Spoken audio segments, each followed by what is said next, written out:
Have you been good? Have you been good? Have you been good? Who's been a good podcaster? Who's the cutest podcaster in the whole wide world? Who is it? Who is it? It's me, actually. I bet you're surprised to hear that one. I am so fucking adorable. No, you're kawaii. Remember? Well, that's a component of my cuteness. No, there's more to it. You know, you gotta be cute, there's gotta be a little bit of edge, you gotta throw a temper tantrum, which has to, like, terrify guys, but then immediately becomes adorable to women afterwards. Like, there are many, many components to being kawaii. It's a tough road. It's a complex cultural thing. You need a bachelor's degree in adorability to start with, and then after that, they usually advise that you spend at least 4 years at a technical institute, specializing in kawaii. I know that MIT has a very extensive and difficult, probably the best kawaii program in all of North America, if I'm to be completely honest with you. But I thought to be professional, you had to have a master's in desu. There are some kawaii leagues around the world that require you to have a master's in desu from certain certified organizations. Like, I know, for example, that the University of Phoenix has a online desu course that you can take, but they're not accredited by the kawaii leagues in all the major countries. Liechtenstein, for example, I know that they don't certify University of Phoenix. Do you know that there's actually a lot of, like, sociological study of there's actually a thing, it's called kawaii syndrome? I have heard of that. I'm not surprised. I just read a newspaper article the other day. Pardon me for my tripping over the English language. Gentlemen, how inappropriate. About bigorexia. Have you heard about bigorexia? No, what the hell? It's a body dysmorphism disease, like, chiefly suffered by men who are always like, I have to get bigger, I have to get bigger, I have to get bigger. And then you get those crazy mutant-looking freaks that have these huge, like, literally, like, bowling ball-style pecs. Like, we're talking the kind of muscle man that looks, bar none, the most disgusting thing you've ever seen in your entire life. Yeah, I think I've met some of those guys. It's like a DSM-4 thing now. Like, it's in the DSM for, like, this body dimorphism condition for men to be like, gotta get big, yo! Get down the gym and pump! I don't think the kawaii syndrome is, like, actual mental disorder. It's just like a sociological, it's like a gender performance thing where people, it's basically how they force certain behaviors and beauty standards on Japanese women, and it is it's a thing that people are studying seriously. Well, I mean, couldn't you easily argue that any culture is substance. I'm not doing well at the talking today, and I don't know why. Every culture is subject to, like, individualistic ideas about, you know, beauty standards when applied to whatever gender. Yeah, but I think that different standards say different things about the cultures. Like, you know, from my experience with American culture, we value, like, you know, quote unquote maturity and, like, sexiness, like the you know, being adults. Ass and titties. Yes, yes. Yeah, but Japan is more of a youth-oriented kind of fetishization thing. So I don't know. That's not my field, but there are people who are seriously thinking about these things right now. I think it used to be about maturity and sexiness in North America until the VMAs the other night. Oh, are you really doing this? Are we bringing this shit on the podcast? I just want to know one thing. I got one question. Okay. I want to know how Robin Thicke feels. Here's the thing. I didn't watch it, and I refused to read any articles about it, but I'm still aware of it. It's inescapable. Couldn't not watch it. I YouTubed it like 2 days after the fact. I tried to avoid it as much as possible, and then I was like, I gotta see what everybody's talking about. And that was my greatest downfall. That's probably why I can't speak properly today. All my language has gone away because I had to watch that. All I know is that Miley Cyrus did something and people are upset. I cannot muster even a slight curiosity about it. I just don't fucking care. It's not like I have a particular attachment to her, but I want to know how Robin Thicke feels. Like, I would not be surprised if he cried himself to sleep that night. And just, like, woke up in the morning shivering and was like, somebody hold me. Not that I'm slut-shaming or anything like that, because everybody's outraged. She, like, stripped off her teddy bear and she was in her underwear and doing this thing that kids like to call twerking. And apparently the Huffington Post was really, really angry that she wasn't black. That's what I've been getting a lot of, because a lot of people I follow on like social media and stuff they write about gender and race and stuff. So I'm getting a lot of those articles in my feed about cultural appropriation and objectification. Because as I said, that if you discover something culturally that you're excited about, by no means should you engage in that culture if it doesn't belong to your race. Just like whites should marry whites, blacks should marry blacks, and Asians should marry other Asians. Although in this case, they should stay away from the Indians, because technically, although Indians are Asians, the Chinese shouldn't intermarry with them, nor the Japanese, nor the Koreans, nor the Indonesian people, because, guys, culture should stay pure, and nobody should engage in it unless you belong to that particular ethnic group. I'm totally taking that soundbite out of context. I'm just posting just that audio on YouTube. It's going to be called Johnny Maloney on Race Relations. Yeah, exactly. It's just the 10 seconds of you going, whites should marry whites. End video. Yeah, absolutely. BT Podcast number 69. What Johnny Maloney really thinks. Oh, I forgot this is the 69th episode. This is like the milestone. Like most people, it's like the 100th episode or the 500th episode. For us, it has to be the 69th. I guess. I mean, that's maybe a thing. We can just, hey.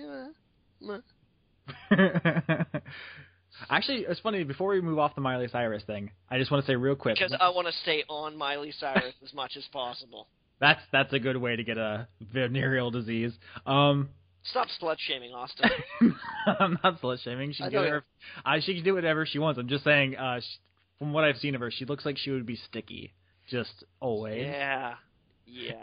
Anyway, what I was going to say was when initially I started seeing all these people being outraged about it and I didn't really know what was going on, my first reaction was like, I was kind of upset that people cared so much about what some random rich person did. Like with their, who cares? But then I thought to myself, like, I would be reporting on it if Peter Molyneux started twerking at, like, Gamescom or something. So who am I to judge, really? All right, now we need to get Peter Molyneux twerking up against David Cage. That's your Photoshop assignment for the week, listeners. There we go, everybody. There we go. Oh, no, I'm probably going to have to do that. I'm going to have to head swap Peter Molyneux, David Cage for Miley Cyrus and the other guy. But it wasn't that I'm like, oh dear, oh my, that's tremendous. I've never seen a pop star strip down to her underwear and gyrate up against a man before. Madonna, Lady Gaga. No, what bothered me? Elvis, yeah, should have just filmed her from the waist up. Or every hip hop artist ever made of all time, except perhaps some of the white ones, because they got no rhythm. Because white people should stay away from hip-hop. I'm talking to you, Marshall Mathers. Beastie Boys, motherfucker. Yeah, absolutely. It's a great thing that Adam Yauch died, because otherwise... No, I'm editing that out. That's evil. Austin, I'm being satirical. I know. I don't know if you've noticed. I got that. That's my thing. That's one of my things. One of my other things is outrageous accents, but... there's none of those right now. I was just bothered by how poorly choreographed it was. I'll trust your judgment. It was disinteresting. I was like, wow, this shocked everybody. I mean, I'm kind of embarrassed because obviously there's nothing going on here. I was reminded of that scene from Bring It On with the spirit fingers. I think I saw part of that movie 10 years ago. Spirit fingers, Austin. Always with the spirit fingers. I had something else to say and I lost it. Was it about twerking? Probably. Was it about how I I honestly, I want to know if Ryan Thicke is in a bunker somewhere crying to himself. Because that would have scared me. That man was brave just for staying on stage, as far as I'm concerned. I would have screamed and ran. Where did Robert go? You get back here, you press sneak fuck. And not like a deep scream either. Like a really high pitched girly scream that prolonged for like a long like an. Oh yeah, that clipped the audio. Well, that was the point. Was it? To make it unlistenable? Well, more unlistenable. More unlistenable. There we go. We can agree on something. Fantastic. So how are you? How was your how was your thing on Monday? Because you had a thing. Yeah, I know you did. Fine. Oh, actually, this is one of the things I wanted to talk about. It wasn't the specific thing I was thinking of. I started watching Game of Thrones. Oh. Yeah. Shame of bones. My brother calls it softcore Skyrim. Uh-huh. Which is not inaccurate. Well, it's pretty well. It's got way more plot than Skyrim could possibly pretend to, insofar as that, there is one. So are you just like you're on season 1 right now? I think I just finished season 1. So the predictable thing happened to the actor that obviously everyone saw coming. I don't want to ruin it for anyone, but I wasn't surprised. I don't think many people were. Here's the thing: when it started, because I'm really a read the book first kind of person, like Harry Potter, Narnia, Tolkien. I always read the book first, but this time I just didn't. I'm actually I feel better for you having done that. I get a lot of nerd rage when I say this, but I'm like, you know what? The Game of Thrones books are not that good. I don't know. I've heard varying things. Some apparently some stuff is handled better, some stuff is not. So I can't really speak to it. He's spectacular at plot and character design and things like that, and just like overarching like the world. Yeah. And he's great at setting too. But when it actually comes to the sitting down and writing, it's a bit of a slog. You find his prose underwhelming? His prose is drawn out, insufficiently interesting, and badly expressive of like the true undercurrents that are going on in any given situation. Particularly because so much of the books are like two people standing in a dark room talking to each other about another guy that in the very next scene is talking to one of those other two people. And it's like it's all about undertones and subtlety and like, secret plans and who wants to stab who in the back and who's maneuvering for power. I mean, it's right in the fucking title of the first book in the series and subsequently as the title of the TV show, A Game of Thrones, Yeah. But then, like, he quickly, like, and this happens in quite a lot of fantasy books, but I particularly felt it here and also in The Wheel of Time, is that they start introducing new narrative characters, and you're like, I don't care about these people. But then, like, old narrative characters keep showing up, but they cease to be relevant, and you're like, fuck, why are you still here? Why do I don't care about what's going on with you anymore. You played your role in a thing that happened. It's done now, and now every time I come upon your chapters, I'm like, oh, great, it's so-and-so. All they're going to do is whine for fucking 25 pages about how so-and-so's away at war, and so-and-so is dead, and so-and-so is crippled, and so-and-so is this. And it's just like, get real.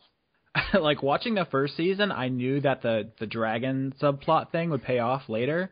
But I can only imagine a bunch of people who were watching it were like, who gives a shit about this lady on this island? She has nothing to do with the rest of the story. Yep. We're talking about Game of Thrones? Yes. Good. Sorry about that. I had a fire alarm that was louder than 1,000 banshees and sirens. They're trying to sabotage our cast. Yeah, I know. I thought the same thing, because they could have done this at any time, but no. Crazy. Have you seen Game of Thrones, Robert? Oh yeah, love Game of Thrones. Okay, I'm only one season in, so don't spoil it. I wouldn't think of it. I would think of it for I think of it, but I wouldn't do it. Half a minute, and then I realized that would be a really dickish thing for me to do. Yeah. But then I realized that I'm a bit of a dick. But then I'm like, not that big of a dick. And then I begin to question whether or not my perception of me being a dick is actually as accurate a dick as I really am. And then suddenly I'm thrown into this pool of self-examination, and Austin reduces me to an existential, quivering mess once again. Thanks, Austin. And then you just go back to watching Game of Thrones. Well, I'm all caught up. There's no more to watch. Oh, Have you good. read the books, Robert? No, I All right. haven't. Okay. Well, I was just telling Austin that I am of the opinion that the visual medium of like a TV show or like a huge-ass series of movies, not like as many movies as there are books. Like, I'm glad HBO picked it up because, like, even like, fucking 10 episodes a book, you're cutting some shit out. Yeah. But I feel that it lends itself far better to the dramatic undercurrents of what's actually going on rather than the limited narration that Martin presents in his prose. Well, actually, I may not have read the books, but from everything I've seen and heard, I'd be inclined to agree with you because there are certain characters that you just didn't get perspectives from in the book, and being able to see those characters have a full character and see from their perspective clearly as well as the others does lend itself and to a bit see them better. have sex with other men as well, Well, yeah, I mean, come on. Yeah, I mean that does a lot. It's also easier to get ladies into because the TV series is kind of sexy and kind of like, hey, look at this is kind of sexy and crazy, and then before long your girlfriend's like, what the hell, I like Lord of the Rings, and you're like, ha ha ha, your transformation is almost complete. Not really. It's weird. Apparently the TV show focus tests better with women than it does men. Yeah, actually, that's something I noticed. It's very like theatrical, like Shakespearean in the sense that it's all dialogue and no action. Like maybe it changes later, but the first season and a half, all the war is off screen. All you see is people coming back and talking. It's all talking and sex. And I gotta say this too: big props to Mr. Peter Dinklage because Hell yeah, any dwarf with the last name Dinklage, by all like laws of the jungle in North American culture, like Western white culture, should be ridiculed to hell. But the dude is so badass. I've heard that he's not quite as likable in the books, but his show counterpart, I just want it to be about him. I just want it to be the adventures of Dinklage. Everyone kind of feels that way because Peter Dinklage the character. Awesome. I loved the character in the book, like outright fucking loved it. I loved Tyrion Lannister's character in the books, but yeah, Peter Dinklage brings him to life in a way that I'm like, dude, you better get work after this. Like, there better be a bunch of people that are like, Peter Dinklage is pretty hot right now, so we better make a movie about a hot dwarf. Does he ever get naked? Not so far. Well, God, what am I even watching this for? Come on. Hey, there's a number of seasons that they've yet to film. Maybe they'll offer him a substantial amount of money, and he'll take it off.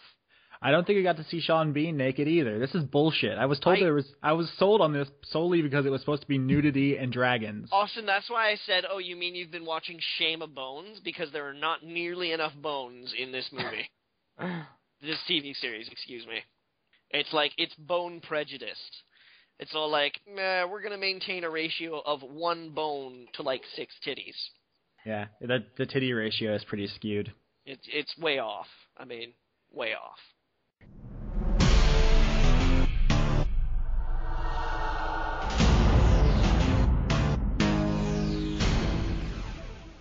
So thank you, ladies and gentlemen, for listening to the 69th episode of the Blistered Thumbs podcast. We hope you enjoyed it. Say goodnight, guys. Night, guys. Can I really leave? Am I allowed to go?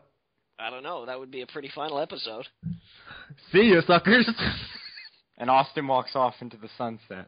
Yeah. Never to be seen again. Never to be seen again. We scared him. We did.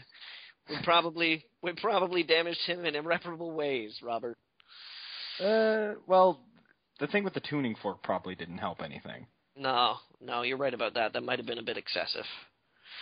Still, yeah. At least we have the 69th podcast of Blistered Thumbs to celebrate. Our most distinguished, hilarious, intelligent, thought-provoking, and dare I say, heart-wrenching podcast of all time? Ha! I just hope that we manage to adequately record it from start to finish. Yeah, it would be like the worst if we actually somehow managed to lose everything in between the start and what you're saying right now. That would be utterly disastrous, is what that would be. I can just sense the fan outrage. Well, now that we're done, do you guys feel like, just sitting around and talking about video games like we normally do anyways? I could go for that. Awesome. Austin's walked off into the sunset, so I guess it's just you and me. Yeah, but he's still mic'd. I would have thought that he probably would respond to us. Nope. Maybe he's just convinced at this point in time now that we are, in fact, voices in his head. I left, guys. I'm gone. Oh, okay. Glad you're here to clear that up. Yeah, I was a little worried that you hadn't, but now that you told me that you have, everything is abundantly clear to me. So, video games. They keep being things. Yeah. I'm surprised I don't just wake up one of these days and be like, yeah, I was at home playing a video game, and somebody's like, what? Video games are so yesterday, man. Didn't you know? We've all moved on to the next thing. Pogs are back. Yeah. Pogs? Pogs. Or tradable snap bracelets again? Wait, Robert, are you going to defend your shitty cat list? I fucked your cat list over. You don't know shit about cats. I don't need to defend myself. I had Blaze, you didn't. It's clear who wins. Blaze is the worst. No, she's Sonic not. Big is the worst. Sonic is the worst. Hold on. I grew up with Sonic, right?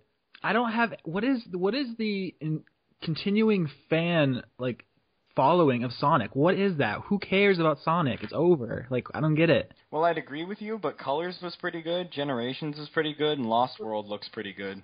So, pretty good is pretty good enough to have a rabid following? Well, Is that's that the leftovers of what it once was. But why? it's still pretty good. I mean, Sonic's a part of my childhood, but I don't give a shit about it anymore. I don't write fanfics about it. I don't go into the comment sections and fucking go ape shit like these people. I don't understand the Sonic fandom. How is that still a thing? Well, I'm not one of them, so I honestly couldn't tell you. I love the picture that you used of Blaze, too, because she's doing, like, that fucking boobs and butt pose. That fucking Escher girl shit. Have you seen that? No, actually. Oh my god. Look at that picture of Blaze that you used for your article. Her head's turned around like a fucking owl so she can show off her goddamn cat ass. It's a common comic book style. Oh, that's what you meant. Yeah, I know what you mean. It's so weird. Is it a furry thing? Like we've talked about furries before. I have nothing against them. Is that why Sonic endures so fervently in the imagination of some people? Maybe, but probably not most of them. Nobody stands like that. No one. It's not a pose a human should make. Well, technically, she's not a human. It's not even a case of should. It's more a case of, like, there's something behind me that I want to see. Turn your body. It's not like, I'm going to, like, twist excruciatingly at the hip. Honestly, if we want to talk about body proportions and all that, the fact that her head is so much bigger than her body should probably cause some problems. It causes many problems. I think we can all agree that I won this week's list off again. You had the Cougars from Red Dead Redemption. You don't win anything. What's the Cougars from Red Dead Redemption are fucking awesome. Not as cool as the Far Cry 3 cats. I gave them a shout out. Whatever, they're good. You can just QTE them though. The Cougars just fuck your shit up. But the Far Cry 3 cats fuck everything else's shit up. You know what, Robert? Yeah? Fuck you. Well, I respect your opinion, but I heartfully disagree. Yeah. Johnny? Yeah. Besides, you guys are obviously missing the point that the best cat in gaming was Mananan from King's Quest 3. Oh shit, I forgot about the one that you fucking trip over and break your neck. So fuck you both. That is a good cat. Good kitty, you made me fall and break my neck. I think that was like the first thing I reviewed for BT was the remake of King's Quest 3. I remember Really? that. That's funny.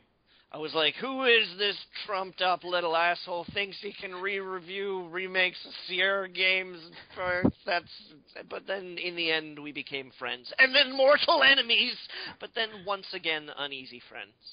Have you gone through something similar for, like, every person who's appeared on BT? Mostly. Except Sean. We never got past the mortal enemy phase. I wonder if there's anyone who just listens to the podcast because it shows up on Tigwatig and doesn't, like, read BT, so they don't have any idea what we're talking about. Well, Thumb Wars shows up, too. Yeah. I guess. And so Still, do they wouldn't. a bunch of the videos, like Shinkara shows up over there. Yeah, do you know Taylor's in Korea right now? What an asshole. Taylor What, really? always goes to Korea. I didn't know he was in Korea. That's kind of cool. I want to be in Korea. I don't. Oh, okay. It seems like it would be probably too Korean for me. Well, I can't say you're wrong. That is a legitimate concern. You know what? I'm all for Korean and things like that, but I can only take it in small doses. When it's like, everything's Korean, I'm like, sorry. Nah, not my thing. It would probably help if I could speak the language, at all. Yeah. But that's my thing. But showing up at the airport and telling them Japanese phrases, like showing up at the airport and being like kawaii desu, yeah, I don't think that would get me anywhere, Which is even funnier considering what I've been playing this week. But that's for later. Later. Okay, we should probably hit the news before we waste the entire podcast time. Well, Well, this podcast is already a waste. You know what I mean? This isn't a podcast. We did the podcast. We're just hanging out. Yeah, don't you remember? No, I left during that segment, so. You're ruining everything, Austin. I hate you. I hate you almost as much as I hate contemporary Square Enix. Are you transitioning? Is this a transition? I feel it. It feels like a transition. It feels like we're entering a new topic, a new territory about Square Enix, oddly enough, which would make sense. Because you see, I don't know if you guys know this. I know you do, but I'm going to try and lead everyone gently into this here by the hand as though we were traipsing through a dark forest as very young people hunting down a haunted treasure buried there by Mormons many years ago. I didn't know Mormons lived in forests. They don't, but maybe they bury their treasure there. How about that? Okay, fair enough.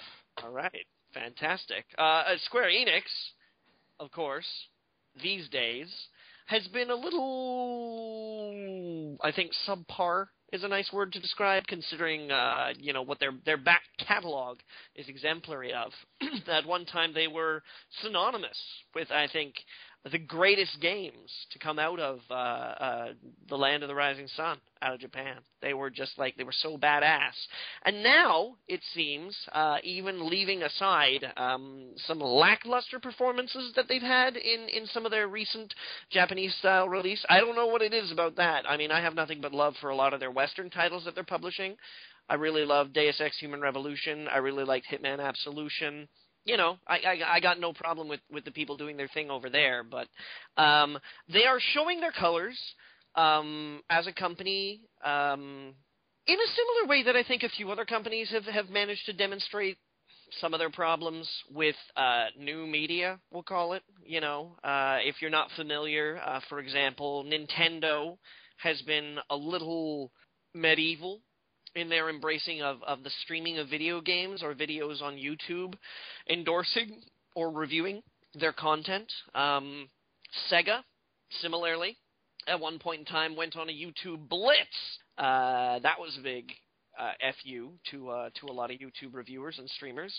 Well, most recently, Square Enix, bless them, bless their little hearts, because they haven't realized that this has been going on for some time and it's already a popular thing, has decided to try to nip something that's in full swing already in the bud. But not in the same way, where you see previously where companies like Sega and Nintendo have decided that the best way to stop people from watching their games, because of course if you watch a game, you're probably not going to buy it and play it. I mean, otherwise, why would you be interested in taking a look at a game that you might decide to buy and play if it looked any good? Square Enix is allowing people to run video content off of their, I want to say new, but we all know it's not, MMO, Final Fantasy XIV. Newish, because it's not new, but it's not old. It's different than it was. So it's like when someone goes to get a facelift that doesn't really need it. So when they come back, they don't really look that younger, but they look different, and you're like, did you have a bunch of acid on your face? Yeah, I think I see it now. However, they're forbidding people to monetize their videos. So that means that people who make a living releasing YouTube, Twitch videos, streaming, etc., are not allowed to gain any revenue off of any video reviews of Final Fantasy XIV. Now, reactions around the industry have ranged from people saying, okay, well then we won't do a review of Final Fantasy XIV, to people who say, well then, fine, I guess we won't do a video review of Final Fantasy XIV. So yes, the reaction has been very singular. But does Square Enix have a point? Should they be allowed to stem other people's income from the fruits of their hard work? Austin, you're in the hot seat. Oh, Lord. We've talked about this a little bit with Nintendo and the Super Smash Brothers thing, and I think my opinion there is still applicable here. The internet's out there. You can't stop it. All you're going to do is piss people off. If you as a company, even if you are in maybe like the moral right or something, legally no one's sure exactly where this stuff falls, but even if you think you have the right to shut this down, I think you're just better served taking advantage of it and using it for your own gain. There's no reason that Square Enix can't use high-profile YouTubers to bring more eyeballs to their game and make more money.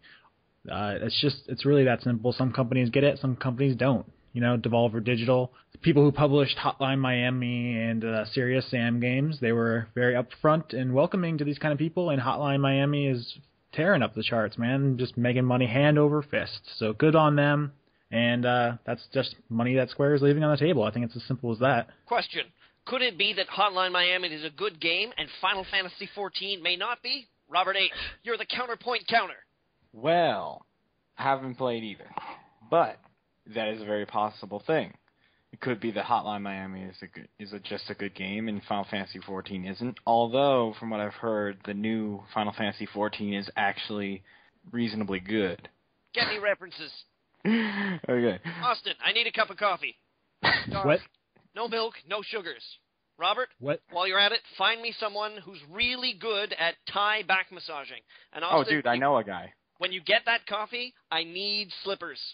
Guys, whether or not Final Fantasy XIV 2 is any good or not is irrelevant, because by cutting off the incentive to make them, they are sending the message that they are not confident enough in their product to want people to show it off. You know what I'm saying? When you say, yeah, show everyone our game, it's fucking awesome, you'll see it and you'll be like, damn, I got to buy that. That is confidence. That gives the consumer reason to trust you. When you're like, oh, no, nobody look, just buy it. Don't look at it first. Rebuttal. They are allowing people to show videos. You're just not allowed to earn money on it. But there's no incentive. This is a job. People act like making videos on the internet is like easy. Anyone can just do it. It's not. It's a full-time job. It takes skill and charisma and time and energy to cultivate the contacts, record the footage, be smart and witty enough to keep people interested. I don't see why it's any different than making videos for television or making film for the cinema, except for the size of the audience. It's not some kind of lesser thing. That ties really, that's essentially the point that I was more or less going to make. One of my frustrations personally with being on a writing site that operates on a volunteer basis is that I'm only capable of giving as much time to it as my life affords me to do. Because I need a job. I need to go out. I need to work. I need to do my thing. And similarly, if I decided that I wanted to make YouTube videos, then I would either need to be able to support myself doing that, or I would need to find a way to do that in between going out, working a job, and having a life, and taking care of the hundreds of illegitimate children that I have. But the way that YouTube essentially is structured is that the people who have the most talent have a tendency to essentially rise to the top. And once they rise to the top, you either plateau and you hit that kind of level where you can't get any better than that, or you have to absolutely embrace it as a full-time job and realize that every time that you're editing a video or you're recording gameplay footage or you're doing something that doesn't get you paid, then you are wasting your time when you could be putting food in your mouth. And to say that, oh, well, all of the people who will do it for free will advertise our games for us, it's like, no, you idiot, you don't understand. Because the people who get paid to do this and do this for a living are the people who have enough viewers. Like, they're the people that they watch, that YouTube viewers watch every week. Like, if you really want someone to pay attention to your game, you let somebody like PewDiePie play it. and you let him make money on it. You let somebody like Total Biscuit play it, and you let him make money. And even if at the end of all of that they say this game is crap, I don't like it, you're not really. Well, then it's on your head. Make better games. Yeah. Yeah. Also, it's not like these YouTubers are living in like opulent mansions, you know what I'm saying, with like maids and butlers and servants off of their sweet, sweet YouTube money. Like, these are people who are putting a roof over their heads and feeding their families. It's not anything to get super fucking jealous about, you know? I don't see anyone up in arms every time Tom Cruise brings home $20 million for standing in front of a green screen. I got in a fight with a dude on the internet the other day just for that. He called me a sheeple. What is that? It's like people, but sheep. Because Yep, I basically advocated like responsible consumerism insofar that it's like, hey, if you use YouTube, YouTube needs to run. Because if it doesn't, we don't get no YouTube.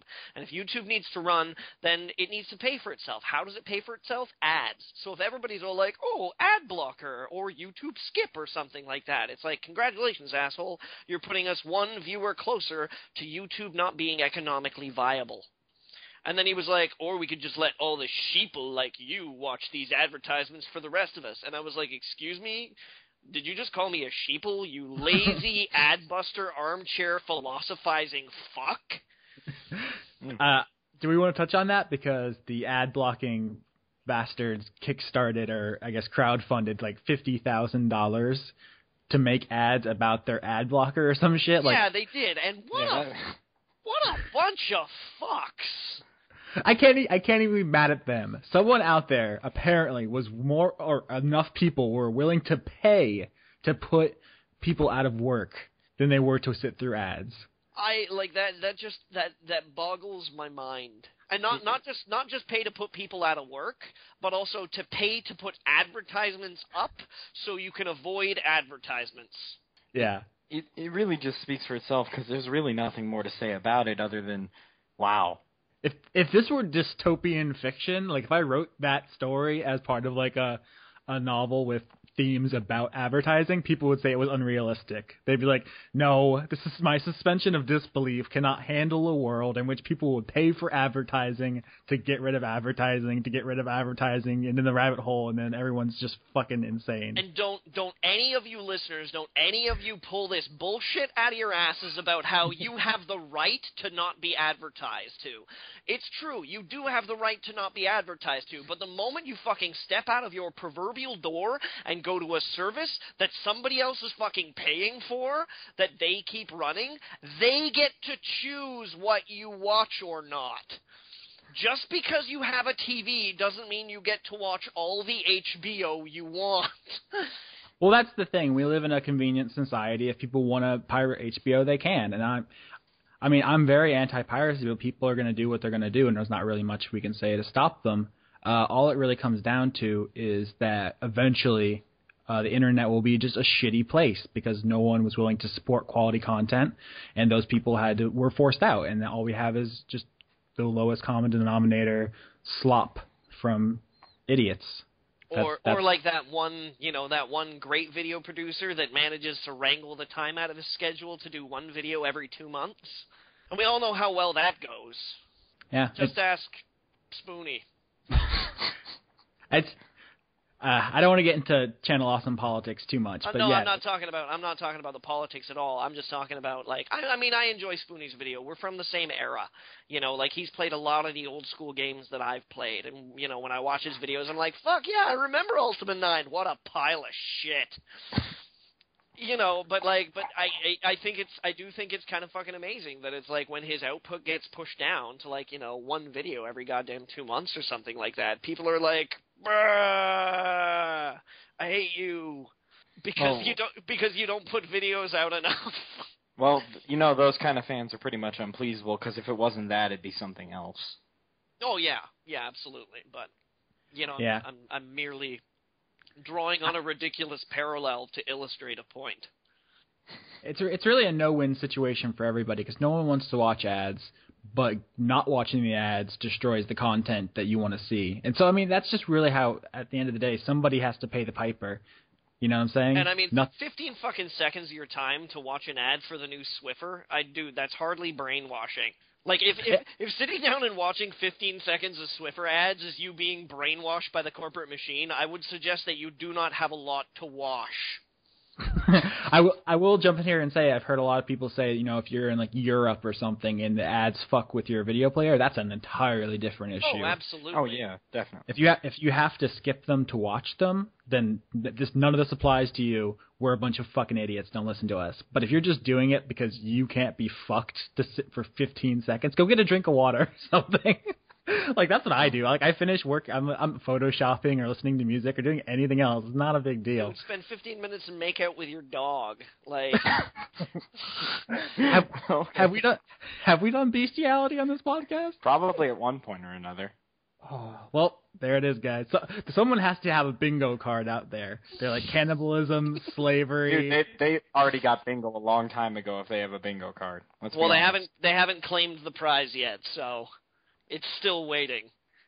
Send in your completed bingo card to send it to Sean at blisteredthumbs.net. That works.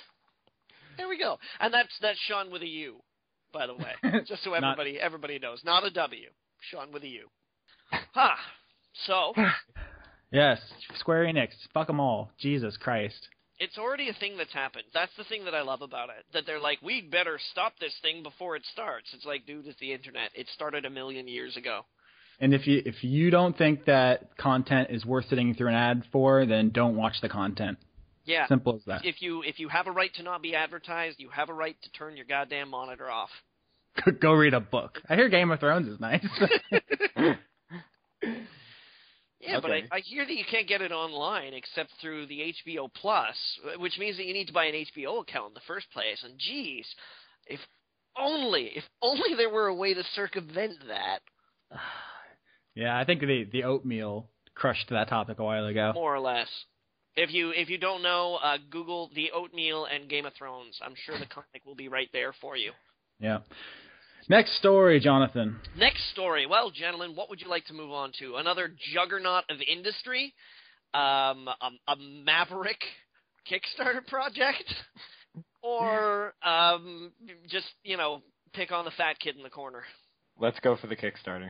All right, we'll do the Kickstarter. Now, I mean, this is sort of tangential video game news. It's really only video game news because this man has made himself infamous among video game players for horrific motion picture renditions of video game movies. Now, you might be at home saying to yourself, the screen, possibly any listeners nearby, but Johnny, pretty much every motion picture rendition of a video game I've ever seen has been horrendous. What makes this one particular name that infamous?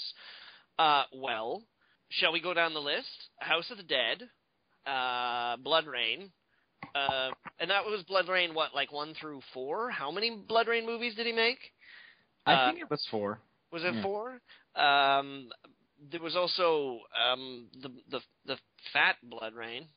He made Far Cry, right? Yeah. He made Far Cry. He made Far Cry, not Far Cry 2, but Far Cry as well. Postal. Postal was one of his works. Anyway, if you can't tell who we're talking about by this point in time, it is, of course, the inimitable Uwe Boll. And everybody's like, oh, geez, what's Uwe Boll got up to? He's kickstarting a movie. He's kickstarting Postal 2, the movie. Does anybody have a good word to say about this? First of all, has anybody seen the original Postal movie? No, I have self-respect in some way. Austin? No, I haven't seen the original Postal. But you don't have any self-respect, am I right? No, not really. Okay, all right. Well, I haven't seen it either. So let's all just randomly judge an Uwe Boll movie that we haven't seen. I think it was brilliant. I think it was okay. I hated it. I don't think it's even the issue here isn't even the quality of his work because I mean he keeps getting work, so whatever.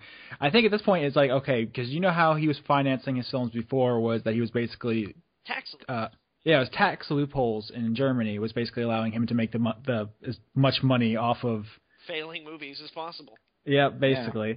So now he's moving to Kickstarter. I think that's interesting. Do you think it's because he can't do what he used to do, or does he just think maybe he'll get people to give him $500,000 for free? Well, it would mean that, or it would contribute to the fact that we haven't really seen an Uwe Boll movie in quite a while. Maybe it would make sense. Maybe they closed those tax loops. Maybe like Uwe Boll really can't make movies that way anymore. To go back to your question from earlier about if there's a good thing to come out of all this, though, the Kickstarter page alone is hilarious to me. It's just amazing. Yeah, like under what are we going to use the money on? He just says cocaine. The money goes all for cocaine for the stars down the nose. Quote. At least he's honest. Yeah. I mean, and the videos, too, are just... I had no idea what he was saying. Something about Osama bin Laden and Snowden. I don't even know. The whole thing is like intentionally super like provocative / controversial. Like he's trying to be like to stir up drama. I don't know if it's gonna work though, because I feel like everyone's kind of desensitized to his shenanigans. So he's just like 9/11 was an inside job, and we're like, okay, well, we'll talk to you later. I don't know what to say about it, really. I almost just want to read this whole page because there is. I don't think a line goes by that's not some kind of gold. I linked it in the news post, which I will then link under this cast. So if you want to check out the whole thing, do that. I just think we haven't seen a movie from him in a while, so maybe Kickstarter's his only option. And do we think he's going to make the $500,000 goal? I mean, everyone hates him. Yeah, but they love to hate him, though. Yeah, but do they love to hate him enough to pay him? We like to make fun of him. I don't know if we give him our cash. I don't think he's going to get enough. I mean, yeah, there are some people who'd want to see it legitimately. Some. There's also some people who'd want to see it because they think it'd be funny. But I don't think either of those groups has nearly a big enough share to want to pay for either of those things. Speaking of Kickstarters, this reminds me, did you guys hear about this Gridiron Thunder thing? Oh, yes. So if you haven't been paying attention, Ouya, the indie Android console, started a campaign wherein if you raised a certain amount of money on Kickstarter, they would double it for you. Yeah, we talked about this on a past podcast. This indie mobile football game started a Kickstarter to ask for all this money, and they made it like really quick off of like 5 backers. And some people are saying it's a scam, that basically all they're trying to do is double their seed money by taking advantage of Ouya. I don't know. I've seen some reports where people like talk to the company, and they have a lot of like celebrity investors, like actual like football players and stuff. So maybe it's legit. Well, the guy who runs the company is like an ex-Hollywood lawyer, apparently. This is what I've read, and also I do know this as well, is that the extra money coming from Ouya actually comes in stages. You don't get it all as soon as you know. I think you get like 25% once the goal is reached, but then it's like the rest of the money gets doled out when you reach milestones during the game's development. Mm-hmm. So it's not like they're just going to take the money and run. They actually have to make the game. Well, one would hope. Presumably there's enough oversight. I just thought it was interesting because immediately everyone was like, scam, and it's fun to watch that indignation, that outrage develop before any of the facts are in. Journalism. Yeah. Yeah. Anyway, do you guys want to go on to the next story? We're running out of time. We got to just start hitting these bitches. Yeah, all right, okay. Next one. How do you guys feel about Electronic Arts? They're stupid, I know, right? Every single game that they're releasing is plugged into Facebook. Fuck them. Next story. Okay. Quick, to the point. I think we got this. How do you guys feel about... How do you guys feel about the 2DS, huh? The 2DS is the dumbest idea that's going to work very well and make a lot of money. You think so? You think it's gonna work? Oh yeah, I tried to explain this to my brother earlier. It is essentially a Pokemon tablet. It is a cheap, kid-friendly thing that plays 3DS games, and with the upcoming Pokemon X and Y, it's gonna fly off the shelves for holiday season, and parents will just be able to they won't have to worry about anything. They'll just drop that shit under the Christmas tree, and they'll fucking babysit themselves for months. We know for sure that these things are going to be much cheaper than the 3DSs? Yeah, they're going to retail for $130, and the 3DS is $200. Oh, holy shit, that's going to kill. It's a brilliant strategy. Although the 2DS is ugly as sin, and I would never get one. You know what it reminds me of? Do you guys remember those old Sunsoft games? Like the little video consoles that weren't really like, they didn't really have like LCD monitors or things like that, but it was like you played a car that could be on like 4 different positions on the road, and you could see the dark indent of those 4 different positions. Oh yeah, I remember on the screen when you're there, and it looks like a deluxe one of those. Yeah, it looks super cheap. It doesn't close. It's like eternally open. It doesn't have the 3D effect. It's on paper sounds like an abysmal, terrible failure, but it's gonna sell like hotcakes because it just does the one thing and it does it well.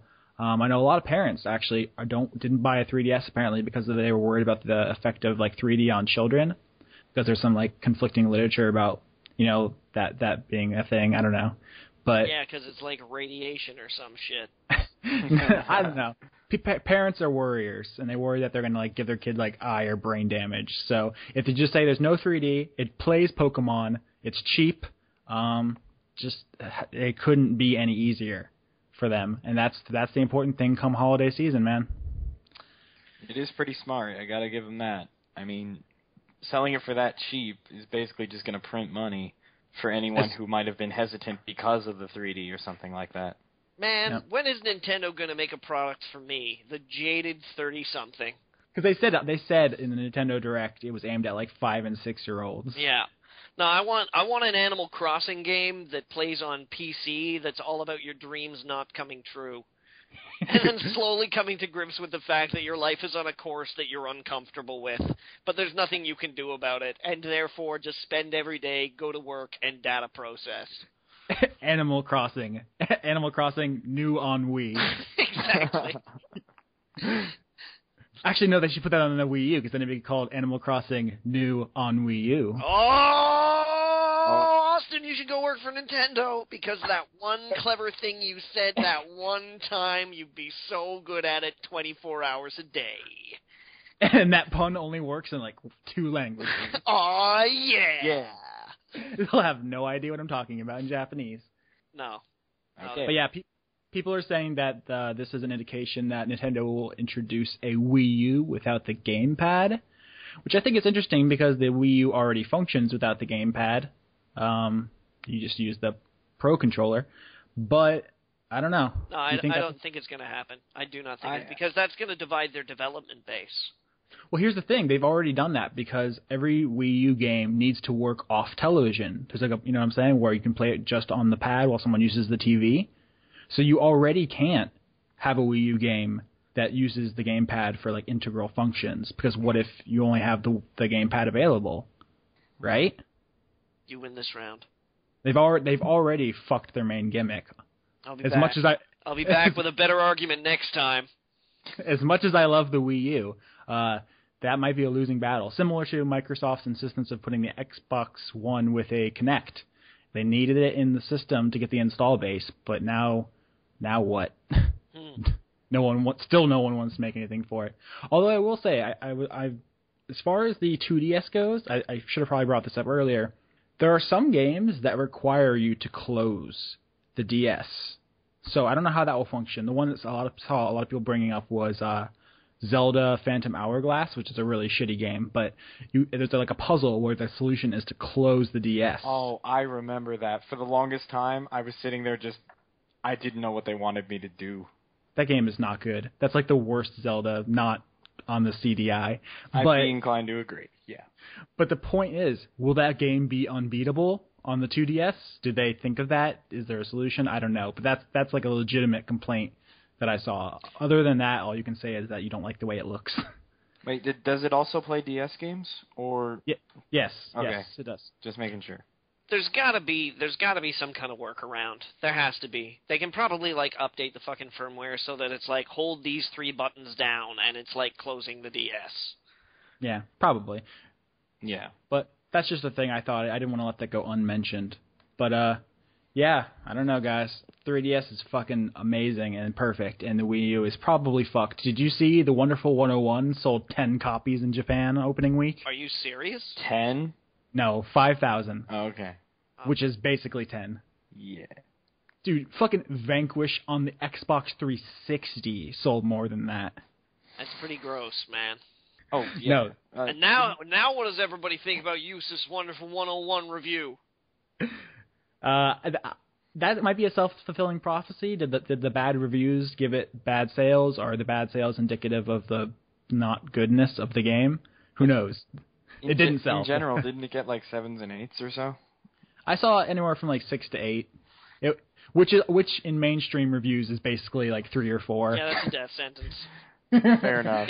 These days, if you're not at least a 12 out of 10, nobody's gonna fucking pay attention to you. Oh yeah, you think we should? I just want to also bring up in that same news release is the 2DS. They also brought up price drop and the new version of the Wii U with Wind Waker packed in. Yeah, the Wii U price drop is a big deal. I'm surprised we didn't actually talk about that. Yeah. Because they're pushing the deluxe. That's going to be like the new baseline unit. They're phasing out the what was it, standard? Basic, I think. Basic, yeah, the basic edition. So I don't know. I don't think they're giving up on the Wii U. I just think they need better games than the Wonderful 101. I mean, fucking Mad World outsold the Wonderful 101. Can you even fathom that? You can pick up a copy of Mad World for like 30 cents.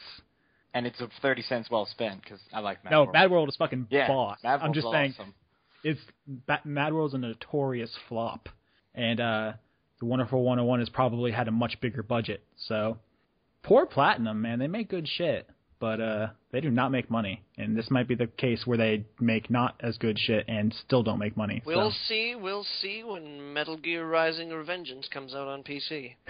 Johnny's like, we can't make any judgments until I play that game. No, It is great. All I'm saying is that, like, you know, there's when games are coming to PC now, particularly with indie games, when they're coming to PC, they're discovering whole new markets of amazing size.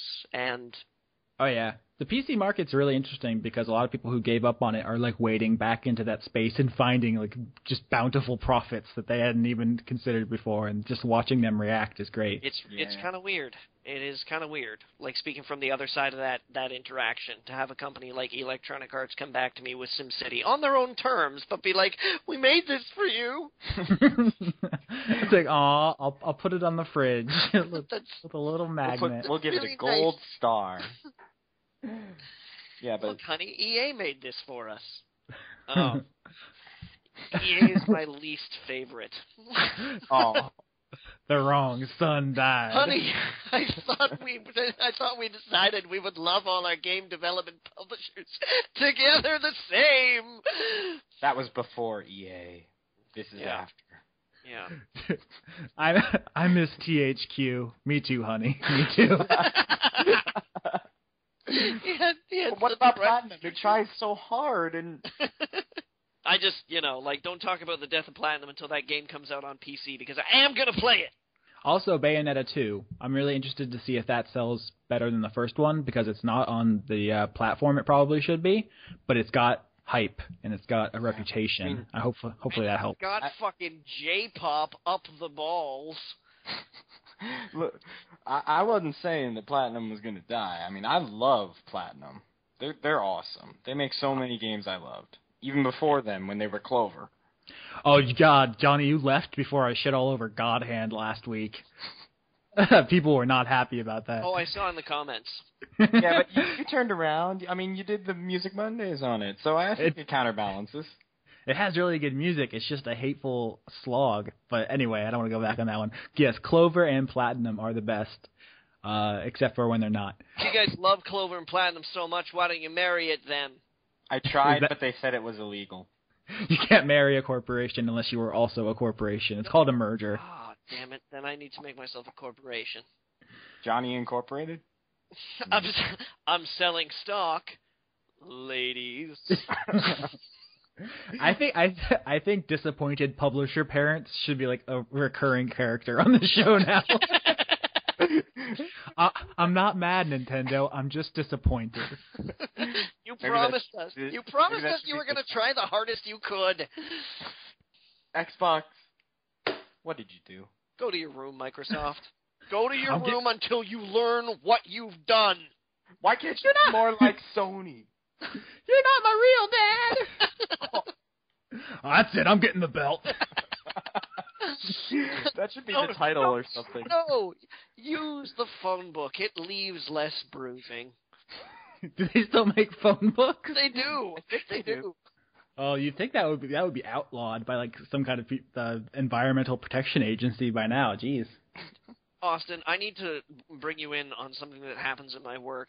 When we get a good deal of goods shipped to us from the marvelous United States of America, and when they come across, it's often required by the North American Free Trade Agreement for there to be tariff and tax codes of what type of goods are coming across the border into Canada.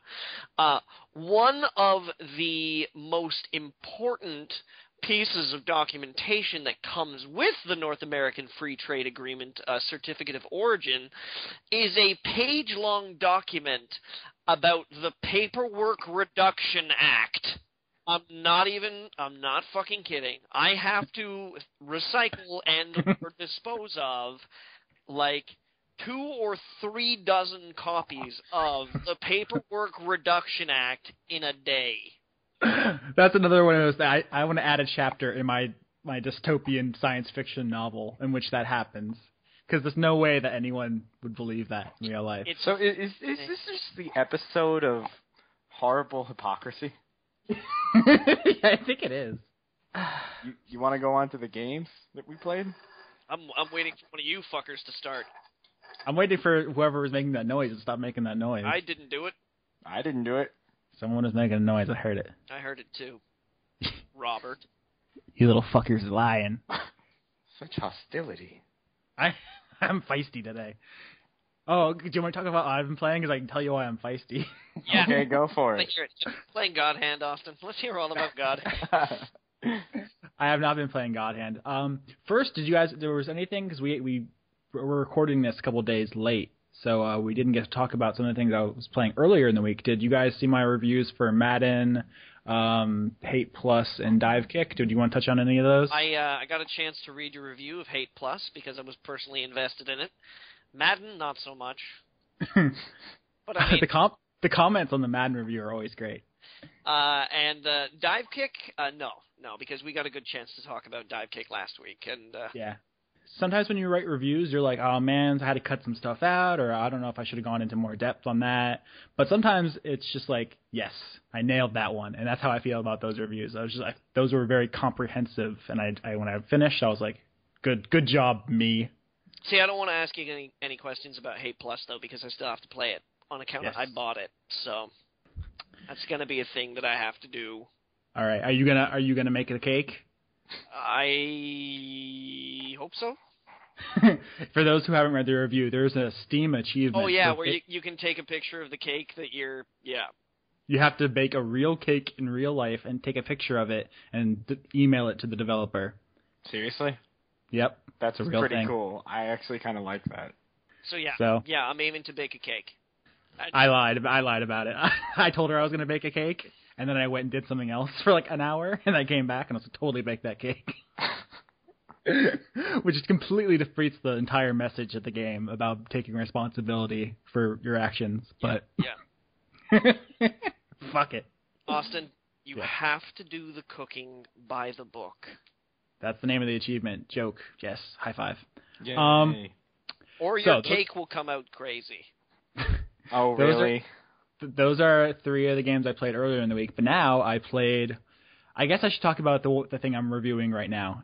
By the time you hear this, will the review be done? I don't know. I'm playing Sweet Fuse by fucking Idea Factory. Oh, yeah! Which, if you haven't... Are you a bad enough dude to nail Keiji Inafune's fictional niece, Austin? Are you? I gotta know. For those who haven't heard us talk about this game before, it is an otome game. I guess that's how you pronounce it, which is like a gender reverse dating thing where you play as the fictional niece of Mega Man creator Keiji Inafune. He's in the game. I think he voices himself in Japanese. It's really surreal. But then you get trapped in this theme park and there are terrorists and you have to like solve puzzles while hitting out all the really hot guys. It's a thing, guys. It's a serious thing. and I feel like I'm like about halfway through it, and I think I already got this guy. I think I'm totally gonna get the D. Good for you. What else is there to say? Good for you. I'm glad. Really. Guys. Are you enjoying yourself? It's a fucking blast. Oh, it's about bombs. That's a pun. Okay. I just missed a pun. I'm upset. The magical moment is gone. Move on. I will mourn. It's really fun. It's dumb and it's goofy and it's I don't know how much I want to give away here, but there's no challenge to it. The puzzles really aren't puzzles. It's really a visual novel with decisions that affect how much the guys like you, and then whichever one likes you most. I assume you bang. I haven't finished it. If I don't get fucking laid, this game will have been for nothing. What is even the point then? I don't know. It's about forging meaningful relationships with fictional characters, Austin, that will be there whenever you decide to boot up this game. I don't think that's what it's about. No, probably not. It's about bombs, Austin. Bombs that will blow up and kill fictional characters that will be there whenever you boot up the game. Actually, it's mostly about video games. Like self-referential video game. I won't have this. Like, it has the dating stuff and whatnot, but the actual, like, content of the game is, like, each attraction in this amusement park is based on a video game. Like, there's an RPG attraction, and there's a horror attraction, and a science fiction shooter attraction, and, like, each puzzle thing, like, each sequence is based around, the cliches associated with that genre. So basically, it just goes from video game style to video game style, making fun of them, and while dialogue happens, and then boners. Boning. Bone Town? Bone Park? Whatever. Bonecraft? Sure, why not? So what else have you been playing, Austin? Oh, I played... exciting forays, excuse me, not morays. Morays are different things. They're eels, actually. Well, no, not necessarily, because I know. if you spell it differently. What exciting forays into video game read-dom? Video game-a-dom. Dum. Are you engaging in this week? Another game I shit on last week that people were not happy about was Ace Attorney. Yes. So I'm trying to finish them all before Dual Destinies comes out. So I finished Miles Edgeworth Ace Attorney Investigations. Sorry, can I just very quickly say that I think it's really fucking fascinating that a game about being an attorney is called Dual Destiny. Why? Because that's so goddamn grandiose. You'd never see that in a North American game. You'd never see that in a criminal procedural show or it's always like the Miles Bluntworth case files, the case of the bloody murder hand. Well, that's the English title. I believe the Japanese one is just Turnabout Trial 5. I think it's just what it's called in Japan. I think it's like Gyakuten Saiban 7, isn't it? Because this is the 7th game. Now, for their numbering system, it goes Phoenix Wright, Justice for All, Trials and Tribulations, Apollo Justice, and then this one, which is just 5. And then Edgeworth 1 and 2 are their own continuity. Okay.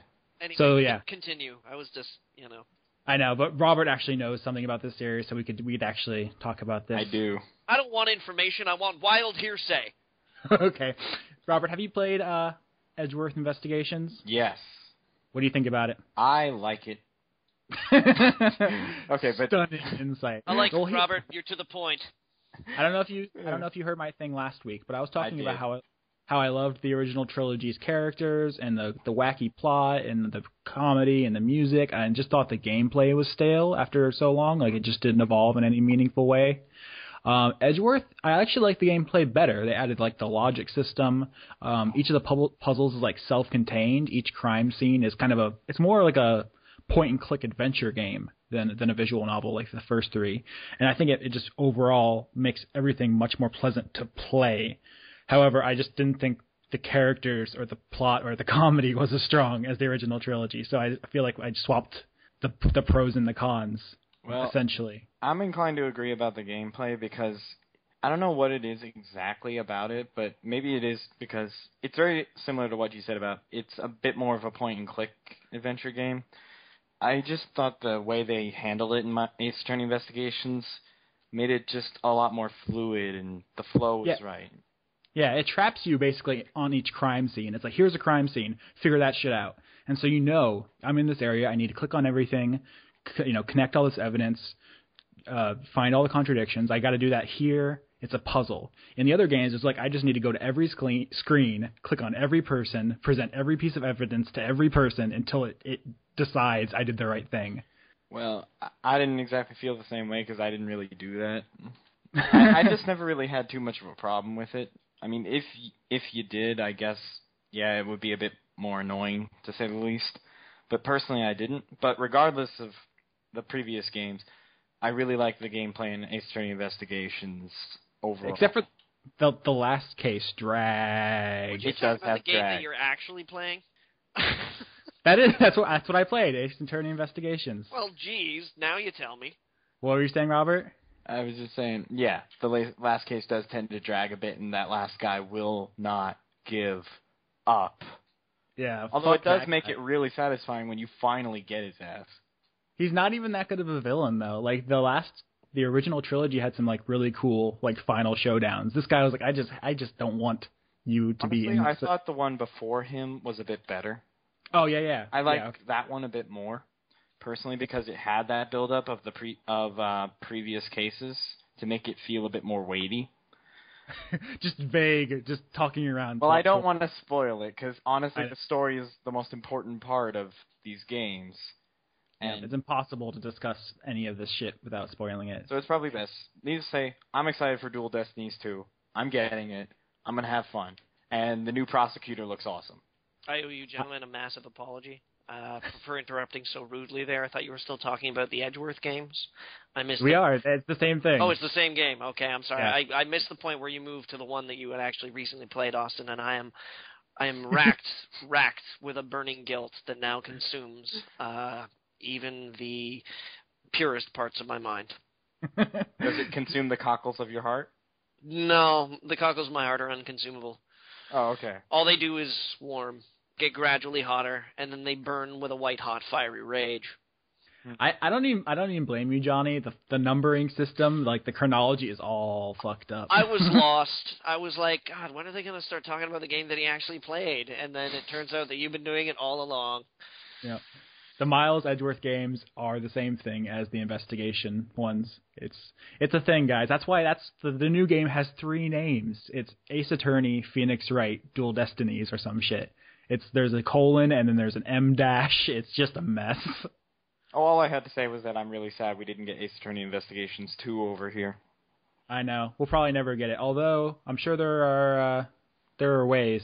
I mean, there are ways around around Ace that. Attorney versus Professor Layton. Man, eventually we might get lucky. If only we could find a legitimate way to pay money for a product that we would like to have. So I'm gonna play Apollo Justice next, and then I will be caught up. In the meantime, Apollo Justice? Is that a game where you, I don't know, run away to a Greek temple somewhere, imbibe lots of weird drugs, and have visions?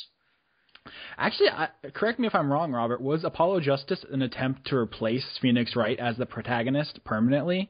I'm not sure if it was permanently, but I would be willing to say it might be because they had Phoenix as a mentor-ish character in that game.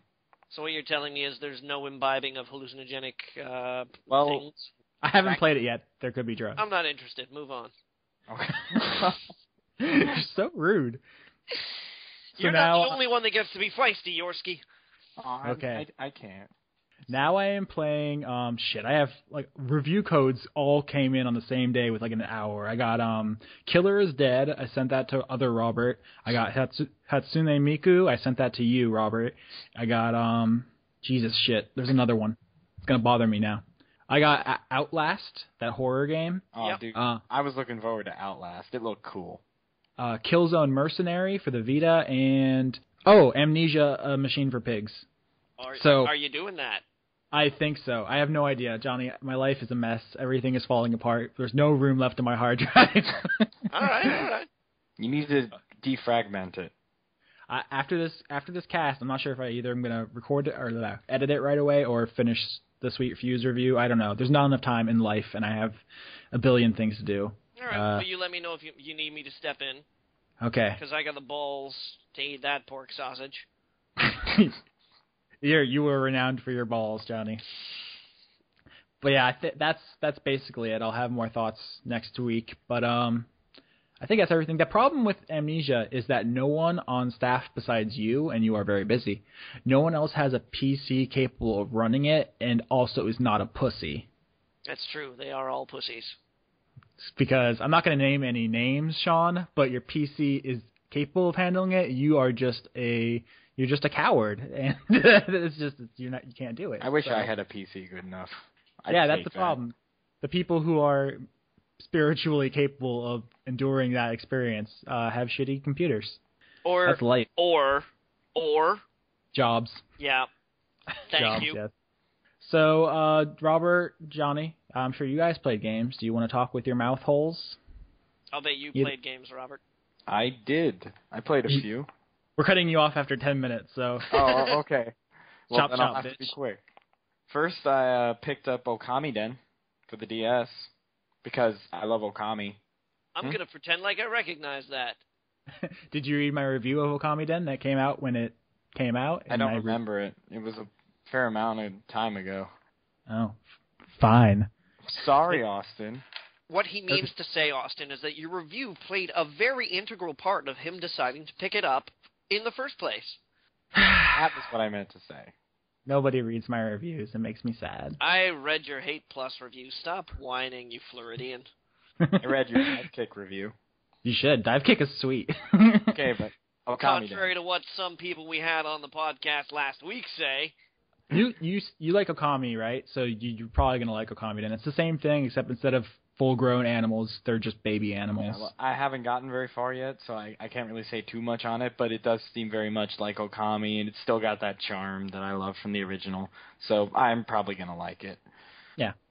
Also, in a complete 180, I also played Condemned 2 Bloodshot. Oh, Condemned. That is the best, worst series. I hate that series. Condemned 2 Bloodshot. I didn't even play the original, although I've seen pretty much everything important from it. Oh, I like the first Condemned.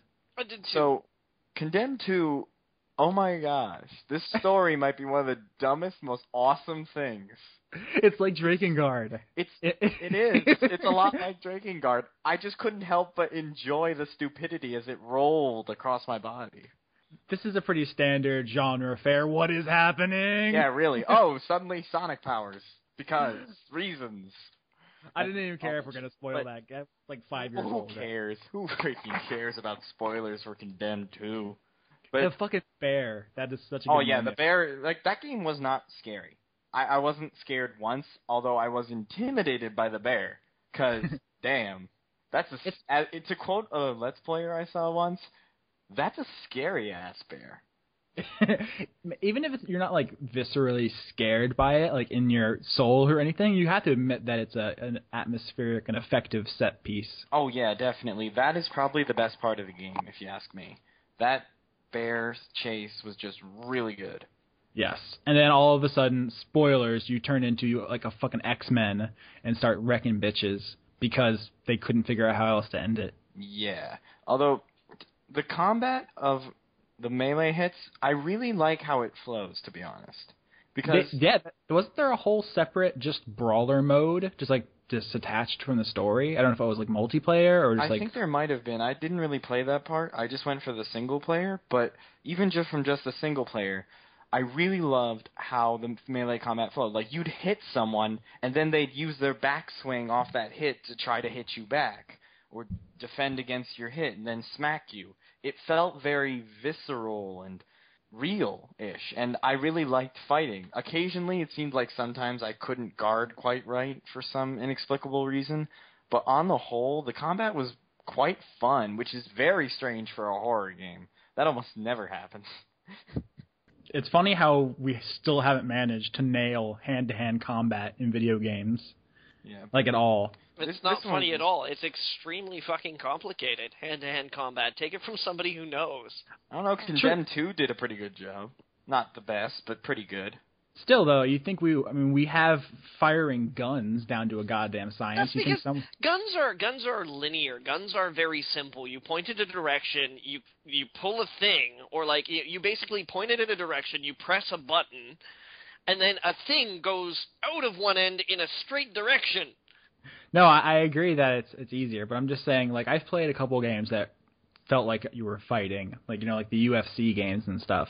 But for the majority of games where two people are engaged in physical combat, it plays out like Devil May Cry or God of War, where you're doing, like, stupid, ridiculous combos that have no basis in reality.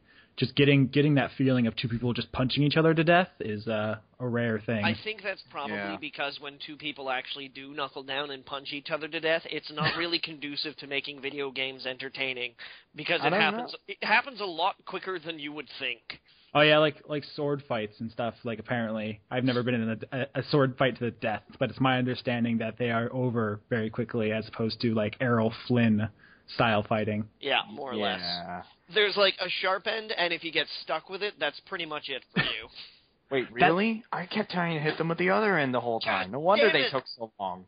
I should have gone back to the first day of class when my instructor said to me, "The secret is in the pointy end." I think, isn't that a line from Game of Thrones? Take him with the pointy end. Something like that, yeah. I think it is. Actually, that's another dive kick metaphor I should have used. It's essentially like fencing, because all you have to do is hit them once, and it's all about, you know, spacing and stuff. Pretty much. That's a thought for another day. But anyway, there was one other game I've been playing, and it is the Hatsune Miku game. Where's your review, Robert? I need that on my desk at 0500 yesterday. Turn in your badge and I didn't have the game at 0500 yesterday. That's no excuse. I don't want your fucking weak ass excuses, Robert. Look in the mirror before you start judging others. I review like 8 games a week. Eat my dick.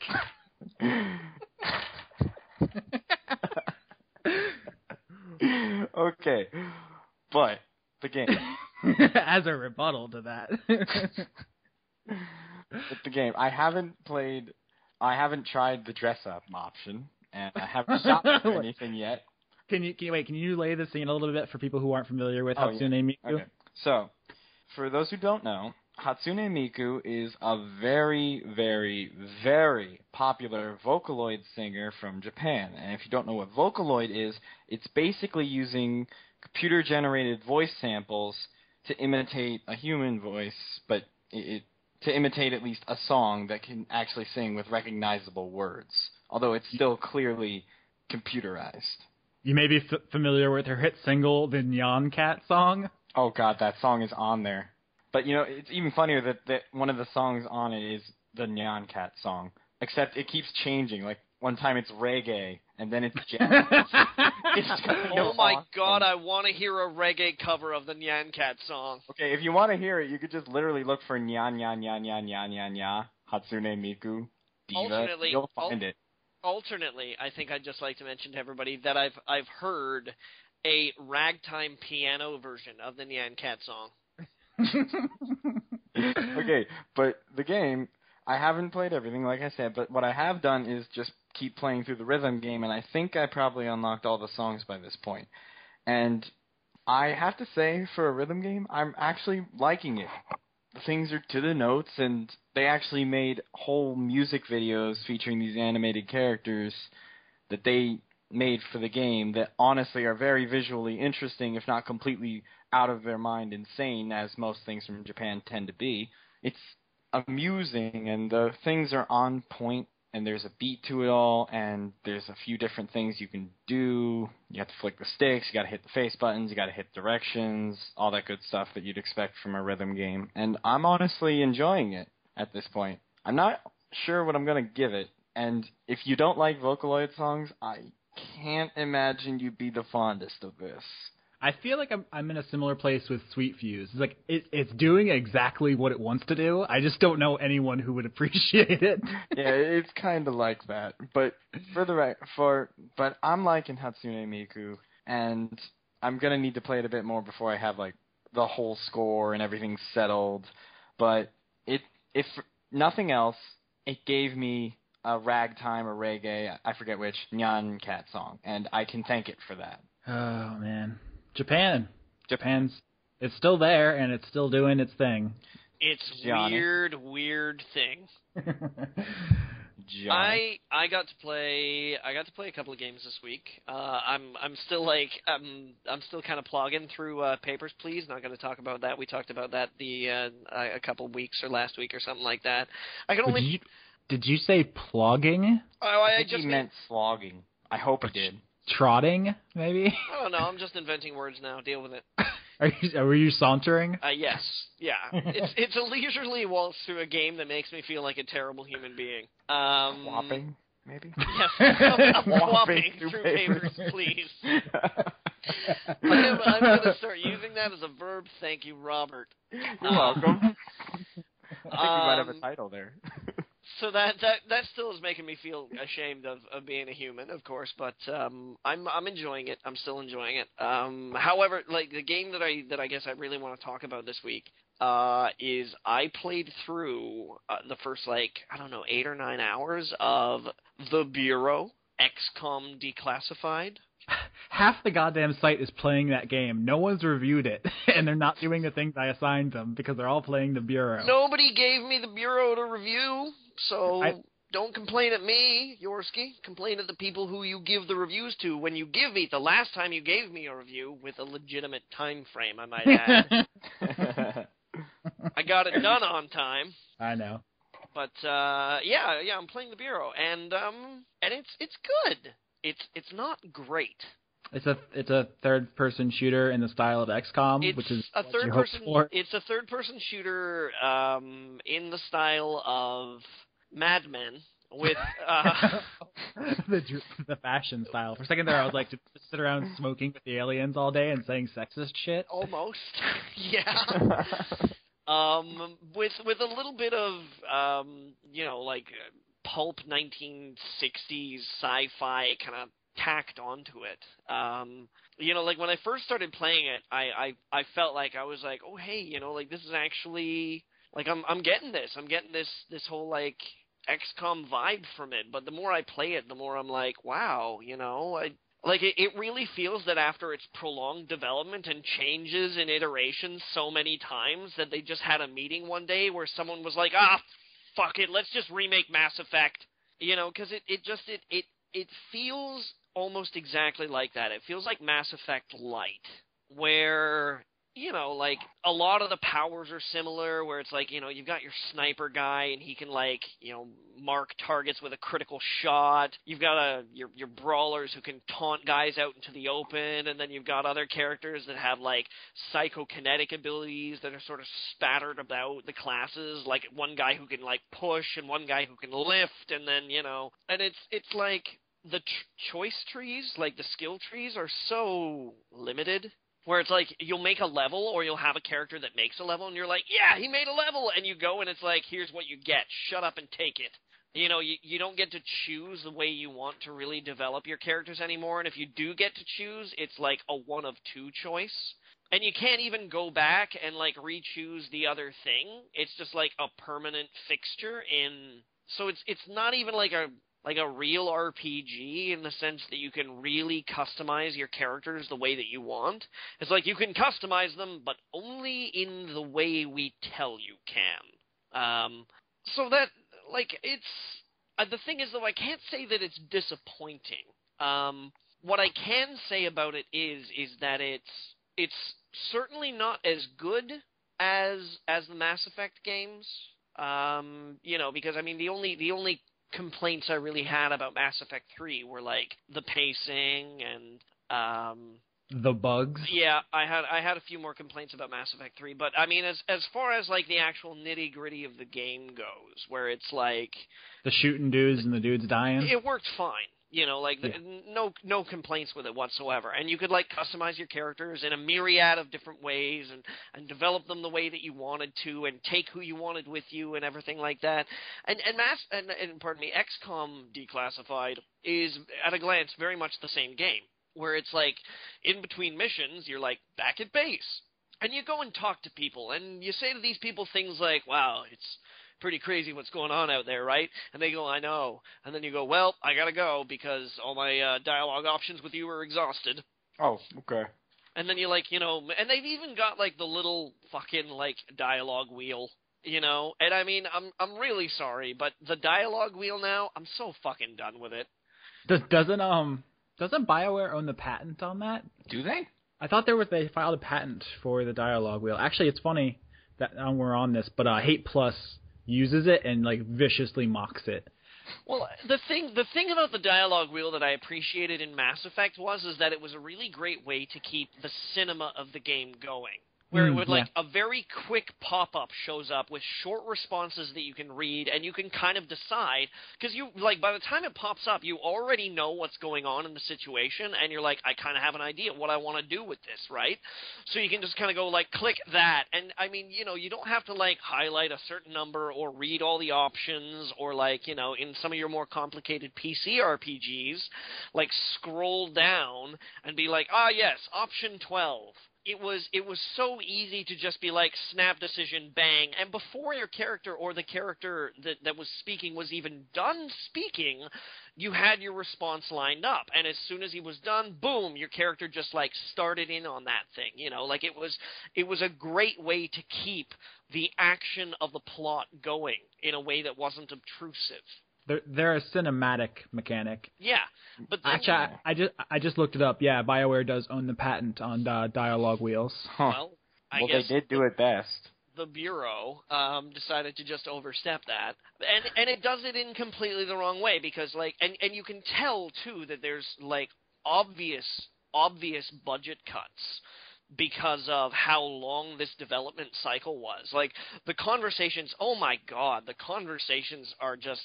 It's uncanny valley. None of the lips match up properly with the way people are speaking. Everybody looks plastic and robotic. It's like 2, maybe 3 models got a decent treatment. Everybody else looks fucking, like, weird, like they're made out of plastic. They look like the Johnny Cab from Total Recall, almost, you know?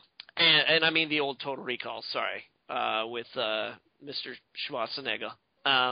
But, and yeah, it just like, and you're done talking, and it's just talking heads. They stand in front of each other lifelessly and just spit out lines at one another, and then when they're done and there's an uncomfortable silence, your dialogue wheel pops up. And everybody stands there and heaves at each other in, like, dramatic breathing poses. And then after you're done hanging out at the base, you go out to a map, and then you run between cover and cover and, like, you know, use your active battle system to direct guys. And I've got no problem with the active battle system. I mean, I didn't think that the Mass Effect combat was, like, the greatest combat in the world, but it was certainly interesting. You know, like, I mean, I know that the third-person cover shooter has kind of been done to death, but sure, they gave you these, like, all these other abilities that you kind of, like, wrap into it, and that made it kind of cool. So it's like that, except light, where it's like, yeah, you can do some of these things. I also kind of find myself, honestly, missing the old art design of the aliens, because everything's much more, like, traditional XCOM, which kind of makes it stick out more of a sore thumb in XCOM style. And of course, I'm not flipping out. I'm not like, brr, why are sectoids in this game? I mean, the thing that I always said about it was that this could be a great game. You know, it could be a good game. The thing is, I just don't know why they made it an XCOM game. Did you prefer the aliens that were in the original build? They were like weird cuboids. They were very creative. It looked interesting. It just weren't XCOM. It just wasn't XCOM, and I mean it wasn't XCOM for a number of reasons. I mean, I still recognize that this game is more an offshoot of XCOM than like actual XCOM. I think it's obvious that after all the development that they've done and all the changing, that this is basically probably where the Bureau is going to go to die. I don't think they're going to make another one. I honestly don't. I mean, if they are planning another one, that's going to surprise me. Not because it's bad or anything like that. Just because I don't think it really has. I don't think they want to test those waters again. Also, how do you convince investors to reinvest in anything like that again after the development hell it went through? Yeah, precisely. Like it's damned itself before it even came out, before anybody had a chance to play it. So it's not a game without flaws, but when it comes down to actually playing through it, I find myself enjoying it. I do. Like if I had to score it, I'd probably give it maybe like a 6 or a 7. Actually, it's super flawed. Like I mean, they're particularly for a game pretending to be like a AAA styled like super high action. You know, like it has DirectX 11 options on it, and I'm like, wow, DirectX 11, that's crazy. Most games, like most of the huge games that get cross console releases these days, don't have DirectX 11. And I turned it on, and I was like, this kind of looks like ass. Like, I can't get over the character models. I can't get over the way that they're animated in conversations. Like, it's lifeless, and it's just, you know, when you start thinking back to, like, fucking Assassin's Creed games and being like, wow, I really I yearn for the heartfelt days of an Assassin's Creed plot conversation where absolutely nothing happens, and it's just a bunch of people, like, obfuscating what, you know, whatever the writers have stowed away in the backs of their heads. Like, that's a problem. That's a serious problem. And yeah, this game evokes that. If you're in it purely for the action, like, if you just want to run in and, like, shoot stuff up and, like, throw aliens around and crap like that, go for it. But I mean, there's very little actual XCOM in there, as I knew there would be. You know, like when you pick up a laser rifle in XCOM, first of all you have to like take it apart and then investigate laser technology, and then you need to research very specific laser weapons, and then you need to manufacture those weapons. In this game, you like run upon your first laser weapon. You're like, hey, I found a laser weapon, and they're like, oh, that's weird. They usually explode. Does it work? Pew! Yep. And then that's it. Everybody has laser weapons. Well, presumably someone else takes care of all the other stuff for you. I know that, but I mean, it's like there's obviously not an XCOM game in there. Johnny? Yeah. If you want to shoot people in a third person's perspective, even if XCOM is competent, I would probably just wait a couple weeks because Grand Theft Auto V is coming out. Yeah. Yeah, more or less. It's serviceable. Like XCOM the Bureau is honestly, it's serviceable. It's even enjoyable, but it's not going to change anything. It's not going to rock anybody's world. It honestly comes off like Mass Effect 4, Mad Men, Light. All right. It gets the gold star of competency. Yes. Hooray for you! Although I do like the permanent agent death thing, because that always gets my blood moving. Where you're like, no, Agent Yorsky, you're like level 4. I can't afford to lose that. Wait, did you name everyone after BT contributors? Well, so far only Mr. Yorsky and Mr. Costanzo are in my squad, because I haven't had to take anybody else with me. And you'll be happy to know, Austin, that you are the sassy black man. Fuck yes. With the purple trousers, the lime green vest, and the black dress shirt, excuse me, and like a bright yellow tie. That's one thing I really do appreciate. This is the most garishly dressed squad of XCOM agents. Hey, they didn't get hired there for their fashion sense. Well, they got hired to do the job. They were apparently trained in fashion design after the fact, because Costanzo is rocking some camo that is just fabulous, if you get what I mean. Oh my god. It sounds like the Saints Row character creator. It's really not. It's just like, hey, yeah, you can change the color of what you're wearing. And at first everybody's like, you know, your army guys are in like green and all your guys in suits are in like black. And I'm like, no. Purple, lime green, red, hot pink. It'll disorient our enemies. It's all about blending in with the stranger peoples. Of course. I also got to play actually a little bit of Gone Home. And there's not really much to say about it except that it's a pretty interesting story. That's another one of those things. How do you talk about it without spoiling it? Because it is essentially... And I can't. You know, like, I'm really enjoying it just as a story. Just as, like, the way it's being told. I haven't finished it yet. I know it's really short, but I'm working on it. You explore a house, you discover things, you think about life, you cry a little, and then you're a better person. Yeah. 10 out of 10. 10 out of 10. Game of the year.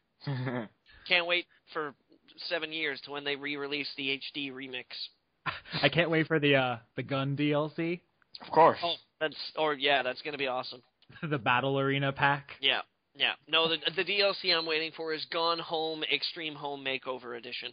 where they just give you a sledgehammer and you can like smash walls and then put new ones up. And it'll be like The Sims 3, like a really unsettling The Sims 3. Have you ever done that? Just taken a sledgehammer to a house? It's really therapeutic. Actually, yes. Yeah, I have. Yeah, I have too. It's pretty sweet. I feel left out. I need to start taking a sledgehammer to something. The trick is to get permission first or be in some kind of a project to renovate or demolish a building. Because if you just go around with the sledgehammer hitting things, you'll probably get taken in by your local law enforcement for some discussions. Yeah, be prepared to either leave your sledgehammer or spend some time in jail. I don't know what's going on. Mysterious. All right, are we done? Well, we've been done for a long time. This was just a really good talk we had right now. Oh, yeah. Oh, forgot about that. Johnny? Yeah. When I was watching Game of Thrones, you know what it made me think of? What? You're not going to guess? Dune? No. Okay. Hang on, I'm not done guessing. If you want me to guess, I'm going to guess. Now sit down, shut up, and let me guess. I wasn't gonna tell you. I was gonna give you a hint. Okay. Okay. Does this sound familiar?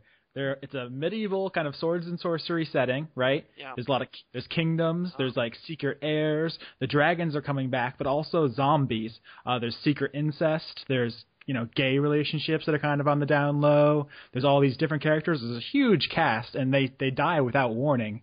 And then it affects things. It's a kind of a really big political situation. What am I describing, Johnny? The Silmarillion? No, Dragon Age. No, come on, Johnny. It's me. All right, it's me, Johnny. All right. I'm sorry, Austin. I'm sorry. Blue's Clues. Johnny, if you do not know me well enough to see where I'm going with this, we cannot be friends anymore. The Bible? I don't think there's incest. There's incest in the Bible. I was gonna say the incest in the Bible isn't secret. It's kind of foundational to the mythology of Adam and Eve. Right. Not just that. Oh yeah. Well, I'm just. There's also Leviticus. Johnny. Yep. All right. Fire Emblem. Oh, Fire Emblem. God damn it, Austin! I should have known that. Oh, I feel bad. Game of Thrones is a really gritty Western Fire Emblem, or Fire Emblem is a really anime Game of Thrones. Fire Emblem came first, so by a lot. Just saying, guys. But the War of the Roses came before that. That doesn't count. Well, we can just keep going back and saying that anything came before anything. Two guys hit each other with rocks one time. Well, I was born before either of you guys, so that means you're both biting my style. We are just rip-offs of Johnny as a human being. I'm sorry, guys. Wow, that puts my life in perspective. The question is whether or not you're going to do it better than I did, or just be some sort of shallow hack. I'm just saying, if you like Game of Thrones, you probably like Fire Emblem. So if I haven't convinced you yet, listeners, Fire Emblem, Fire Emblem, Fire Emblem, Fire Emblem. Cat. Fire Emblem. Somebody should really, really kick you somewhere very tender. Right in the Fire Emblem? Right in the Fire Emblem. right in the emblems. All right, guys. I guess I'm gonna finish Sweet Fuse, and then I'm gonna review that. You let me know if you need anybody to deal with your pig's problem. Pig's problem. We'll see. I still have no idea what I'm doing. When's the embargo up? The 10th, 9th, 8th. Good grief, man. Next month. Are I forgot. you like fucking serious that you don't think that I could finish? Goddamn, that's 2 goddamn Mondays from now. 3 goddamn Mondays. No, 2 goddamn Mondays. You're like, I don't know if Johnny could do it. Johnny? Yeah. We'll see. All right. Okay. Yeah. Any final words? Pop rocks. You both at the same time. Pop you guys rocks. talk. Half of this audio is going to be unusable because you dipshits talked over each other the whole time. I like pie. There's my thought. You have it on the record. Actually, I have some pie. I'm going to go eat pie. Fuck you guys. Aw, I don't have pie. Pie's delicious. Especially pumpkin. No. Apple pie. Get out of here. Steak and kidney. I really like steak and kidney pie. I don't know, you guys. Which episode is this? 69. And yet here you are, 69 episodes later. Still here. After not knowing us. We're contractually obligated. Oh. Okay. Not that there are contracts that he signed. There are contracts out on him if he does not show up. Yeah, it was made pretty clear to me. Oh, At is the business that- end of a pair of brass knuckles. If he doesn't show up, he'll be sleeping with the Magikarp. What? Can we go even worse? How about sleeping with the Feebas? That's a much different reference. Like Magikarp's one of the 150. Like people know Magikarp. Like 151. Feebas is third generation, right? No one's gonna get that. Third generation sucks. I don't know Well, no, what you guys are fourth talking about. They're Pokemon. I don't know what you guys are talking about. Johnny, play Pokemon. Play it. I'll think about Get it. it. Get a 3DS. Get a 2DS. That still feels like a joke. Just saying the phrase Kind of 2DS. does. It's a bit weird, isn't it? Okay. Bye, guys. Yay!